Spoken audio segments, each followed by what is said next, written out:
trust me with your kids' health, not them. No, I've always had detractors.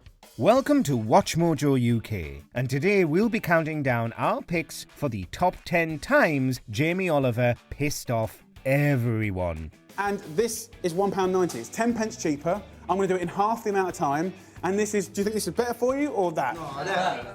Before we begin, we publish new content every day, so be sure to subscribe to our channel and ring the bell to get notified about our latest videos. For this list, we're looking at the biggest controversies from Jamie Oliver's long career. Let us know in the comments who your least favourite celebrity chef is. Number 10. Jerk rice. But what's got the culinary knives sharpened for him today is this product of his, punchy jerk rice. Back in 2018, Jamie Oliver found himself in hot water for bringing a product to market called punchy jerk rice. The microwavable rice was widely lambasted across the UK, particularly by Britain's large population of Caribbean diaspora, who said it was inauthentic cultural appropriation. It's an insult. It is an insult because jerk is from the Caribbean. Jamie's jerk rice didn't contain most of the ingredients found in traditional Jamaican jerk marinade, since he added in non-standard food products like jalapeno peppers, when other types of chilies are usually used. It's not jerk. It's like saying you're giving me chicken soup, but it has beef in it, or it doesn't have chicken in there. If he'd actually got the recipe right and respected what makes the original so good, he wouldn't have caused nearly so much fuss. Number 9. Jamie's Italian. Industry insiders say today's scenes of hastily abandoned restaurants carry a warning about the viability of this sector.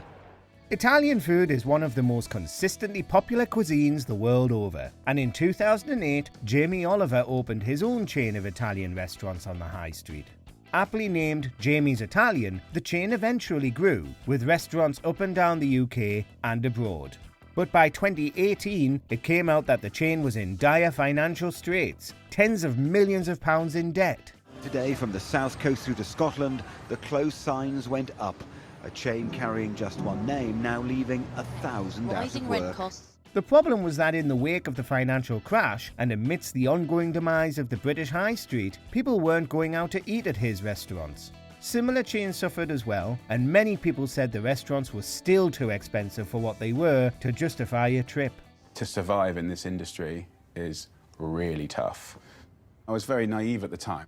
I was good at running one restaurant, but I wouldn't call myself a businessman. Number 8. Paella.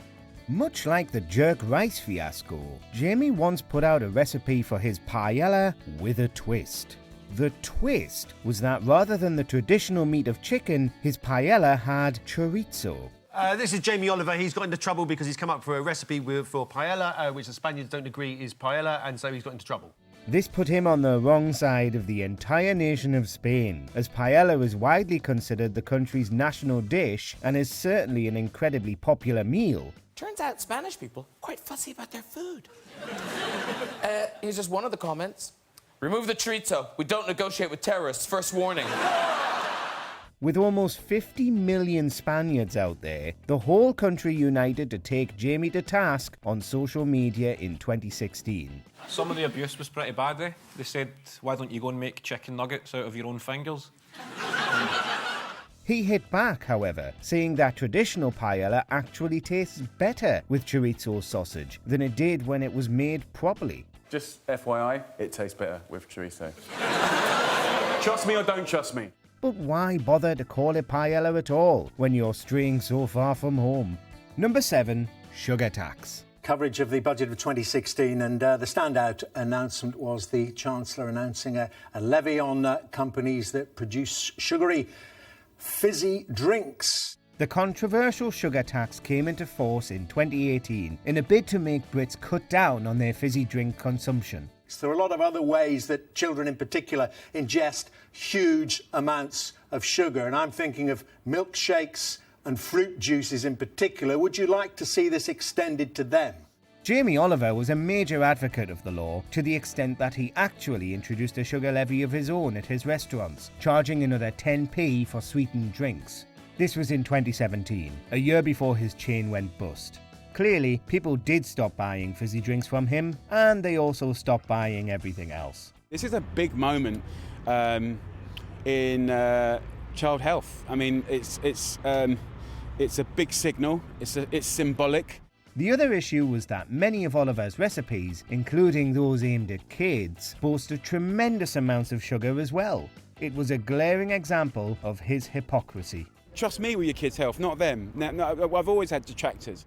Number 6. Chicken nuggets. In an episode of Jamie Oliver's Food Revolution, Jamie was in the US trying to teach kids how horrible chicken nuggets are. Railing against chicken nuggets is something celebrity chefs love to do, and Jamie aimed to put these kids off chicken nuggets for life by making them out of a chicken carcass. Some of the processed foods that you love are made from the bits you don't like. Bone, all the connective tissues, little bits of bone marrow and stuff like that. Though he says in the episode that chicken nuggets in the US aren't even made this way, he does his experiment regardless. Thankfully, chicken nuggets in this country are not made this way, but it's still an experiment. But despite watching how the chicken gets made, every single child says that they'd still eat the nuggets simply because they're hungry. Now, who would still eat this?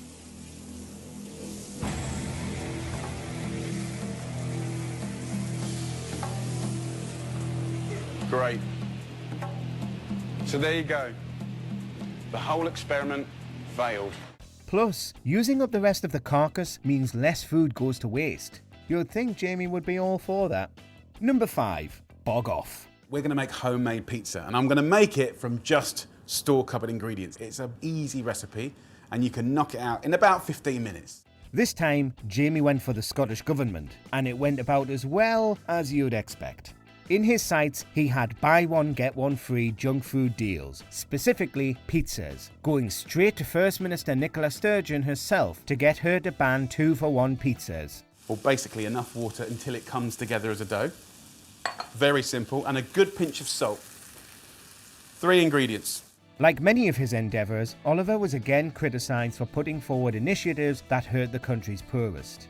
He didn't initially take into account that a bog-off pizza deal could make the difference between disadvantaged children getting a hot meal or going hungry. And then I'm going to come along and I'm going to put the topping back on top and push the topping all over the place, right to the edges. Rather than make junk food prohibitively expensive, people wanted Oliver to campaign to make healthy meals cheaper and more accessible. So this has had about 10 minutes. Oh, come on. Look at that. Sizzling away. Number 4. Save with Jamie. If we're thinking about budgets, first of all, no matter what veg you buy, give or take, it's always going to be a lot cheaper than meat or fish. Back in 2013, Jamie Oliver was once again criticising Britain's poorest families for the food they feed their kids. While promoting the launch of his book and show, Save with Jamie, he seemed to suggest that struggling families should get rid of their TVs so they could buy and cook fresh mussels instead. So for about £1 more than 2 chicken breasts, you can buy a whole chicken. Let me show you how to break down a chicken. He was slammed by food blogger Jack Monroe for being out of touch. His tactic of shaming people for what they can and can't afford to eat, rather than, yet again, advocating for more accessible, healthy options, was heavily criticised. He ended up mocking the very people he wanted to sell his book to. In Save with Jamie, you know, the average cost of a meal is £1.40, £1.30 a portion, depending on where you're shopping. Number 3. Lean, finely textured beef. This is a practice that is openly sort of admitted to being in at least 70% of ground beef products. That kind of puts it everywhere.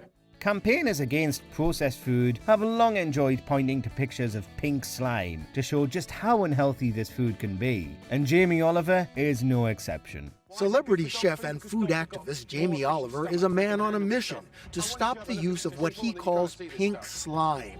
Beef scraps no one would choose to eat, reprocessed and repurposed for use in hamburger patties. The pink slime in question is a beef product that is approved for consumption in the US, and despite looking unappetizing, it's widely used across America. It was Zernstein who in a USDA memo first coined the term pink slime, and is now coming forward to say he won't buy it. It's economic fraud. Jamie's criticism of the meat was broadcast on one of his shows, and the impact was so large on one manufacturer of lean beef that the company sued ABC, which aired clips from the show, for defamation. And it doesn't have to appear on the label. because over objections of its own scientists, USDA officials with links to the beef industry labeled pink slime meat. A worker let go from the company also sued, claiming that the media storm around the beef led to him losing his job. Number 2. Shell.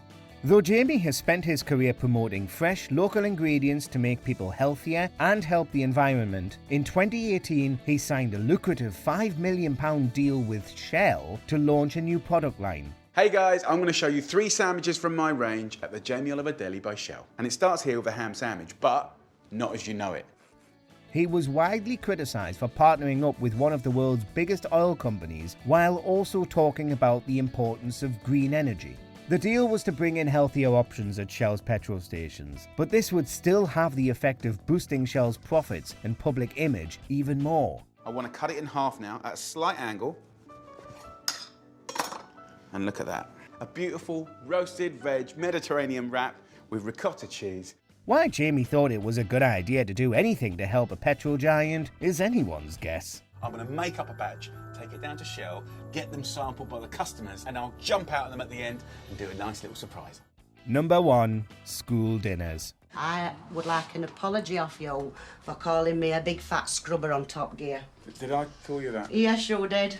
Few feuds have gotten as drawn out, messy and downright unpleasant as Jamie Oliver's long-running battle against school dinners. He made his name campaigning for healthier school dinners in the UK to the extent that he unforgivably got turkey Twizzlers banned from British schools. Jamie Oliver's 2005 documentary, Jamie's School Dinners, triggered a national debate, with catering companies admitting spending as little as 37 pence per meal on ingredients. He took his beliefs to America and was similarly poorly received, with his menu changes being resoundingly disliked by students.